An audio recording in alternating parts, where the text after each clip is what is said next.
I did not know that a JB in the neck would sound that good. That's news to me, man. That's news.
You wanted the best. You got the best. Well, not me, but goddamn it, best Les Paul I've seen in quite some time. Check this out. Look at that. Ooh, electric blue. Notice the headstock. Old school, like casino style. I dig on that. Look at that. Oh, it's gonna be catching the light. Well, I don't know how that's gonna show up on camera, but man, I hope it shows up good. Let's flip to the other side. Oh, yeah, buddy. Oh, that doesn't look too bad. This is the Tommy Thayer Electric Blue Les Paul right here. Man, listen. This I got from Sweetwater. And, man, all my guitars have stories lately. So I tried to get this directly after I got the 59, the Epiphone 59. And it just wasn't out there. Then AMS Sounds got one, and I tried to get one, but before I had a chance to get one, they were gone. Moved on to other guitars, other things. Chris Leonard, awesome dude up at Sweetwater. He's the guy that I've done my business with exclusively, whether it's for the channel, for my personal self, for friends. It's Chris is the guy. He shot me a message and he's like, hey, we just got those in. You still want one of those? I was like, that was stupid for yes. First of all, you guys might not know this about me, but I love sparkly stuff. I love sparkly stuff. I'm that guy, like jewelry. I don't wear it and all that, but I love to look at it. I like it when you get like the old, you remember the old crystal doorknobs? Anybody else like take those off and pretend that they were like treasures when you were a kid? Getting off topic. I like sparkly stuff. So yeah, he hit me up and he's like, hey man, we got this guitar here. Are you interested? And I'm like, dude, take a look at that. That's awesome. And I'm like, yeah, man, send it my way. Send it my way. And he did. So it's a Les Paul, right? Mahogany body, mahogany neck, maple cap. You know, it's got the artist profile neck. And I will say that of the Epiphone Les Pauls that I've played, that I own, that I have owned, which is a lot. I have had more Epiphone Les Pauls than I have probably had any other guitar ever. And that's including all Strat styles. Like literally, I knew I loved a Les Paul when I was a kid, before I even started playing. But this, to me, all right, because people get real upset about this stuff, feels like the most like a Gibson neck that I've had on a Les Paul from Epiphone.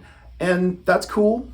It's not, I don't care either way, because I'll play any kind of guitar you put in my hands, but it's good. It's thin, but it's not that super D that Epiphone usually has, which I actually like. I think I might prefer Epiphone's neck carve to most, but that would make sense considering that's what I've played the most. But yeah, that's supposed to be the artist neck profile, and I think it's really nice. It's very Gibson-y, very surprising. It's got an Indian Laurel fretboard that, look how dark that is. Isn't that weird? Like, I haven't seen a piece of Indian laurel that dark. Maybe I have and I don't remember. I have to go through the videos and see if that happened. You know, Les Paul, 12-inch radius, okay, 22 frets. It's Grover's. It's got Grover automatics on it. As far as the extras, besides the coloring, you know, you got the chrome pickguard, which is awesome. Super awesome. You got a set of JBs in here. Now that's new to me because I've played plenty of JBs in the bridge, but I've never played a guitar with a JB in the neck. A lot of new stuff coming up for me. And surprisingly, I dig the way it sounds for what I do. I think maybe if you play like higher gain amps and stuff like that, or if you like distortion, it might be a little too much. Like I tend to stack my gain. It tends to be, I mean, it's still distortion, but it's a lower gauge of it. You know, I use a transparent pedal to push another transparent pedal to push a Marshall in a box, basically, right? Graph Tech nut, all nickel hardware, which I like because that means when it ages, it'll age like nickel. So I treat my stuff pretty good unless I'm like relicking it and beating it up with a bat or a chainsaw or something, you know, whatever. But I like the way nickel looks when it just ages. You know what I mean? Enough oxidization in the air. This actually has metal, chrome. No, wait. No, these are nickel too. So even the rings are nickel. That's commitment. I don't think this little knobby here is though. But incredible guitar. 7-ply binding on the front. Don't know if you noticed that. Let's get you in close there. But no binding on the back. So it's putting off really quick a custom vibe, but just for a second. Because then you see the trapezoids, you see there's no binding, and you're like, oh, on the back. And you're like, okay, I got you. Like all the Epiphones now, you got the Locktone stuff, which I like. I think the Locktone hardware is just as good as Tone Pros or any of that stuff. I'm not really wackadoo on, dude, I just want the guitar to feel good and play good. Like sound the way I want it to sound, that's all I want, right?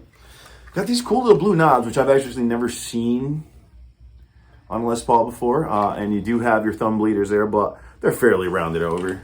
I don't think you're going to be cutting yourself too bad. I'm like, well, I guess if you were really reaching at it. But yeah, I don't know how to, I love this. The little kid in me is just like, oh my God, sparkles and glitter and awesomeness. I mean, that's something, man. And it's a really nice Les Paul. It really is, you know. I'm not gonna say. So it's a fairly expensive Les Paul, right? But I think it's worth it. You are definitely paying, when it comes to this, you're paying for that headstock. That's not the new Epiphone headstock, but not the old one. All right. You're paying for this paint job, and you're paying for these Duncans. All that considered, it's a deal for what it is. I could not have this. I mean, look at this. I don't know. You've seen my videos. I got guitars on my walls in my house. How do you not want to just pick that up off your wall and just play it? Like, I mean, just play it.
literally straight up hard rock guitar. For the guy who's playing in Kiss, the guy who's playing, 80s hair metal, hard rock, this one right here.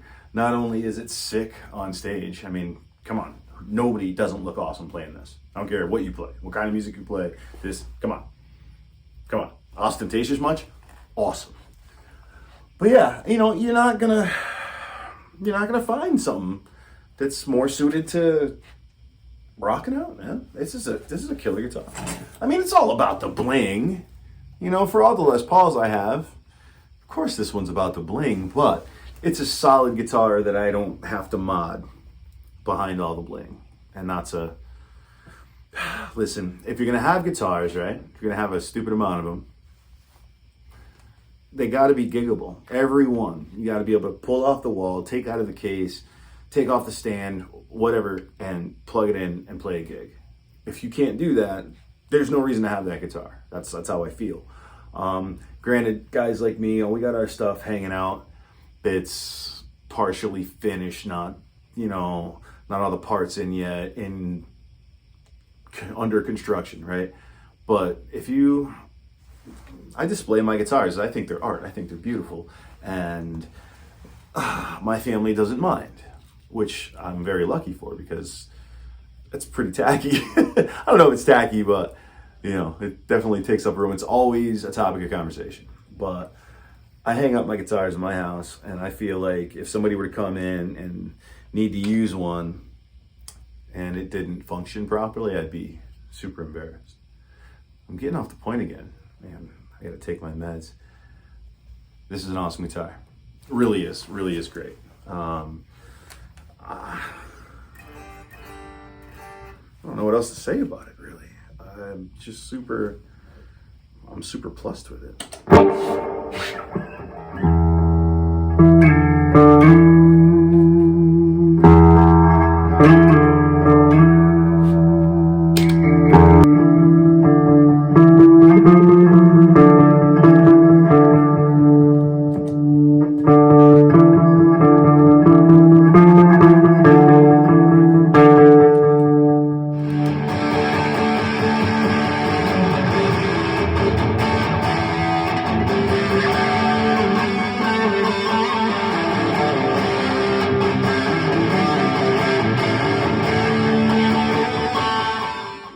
Wants to be in arenas, man, and wants to be playing for the likes of me. Is a killer guitar. I'm gonna do some head-to-heads, man. I got some great Epiphones. I have some great Epiphones man, some have Epiphone pickups, some have Duncans, some have Gibson pickups. Oh my goodness. We're gonna do that. The great Epiphone Les Paul bash, except we'll add the SG and the Explorer, because, I'm gonna cut all this out. Totally doing that. All right, guys and gals. Thank you for hanging out once more with Gear and Guitars with Mel. As usual, I'm Mel. We'll catch you in the next one.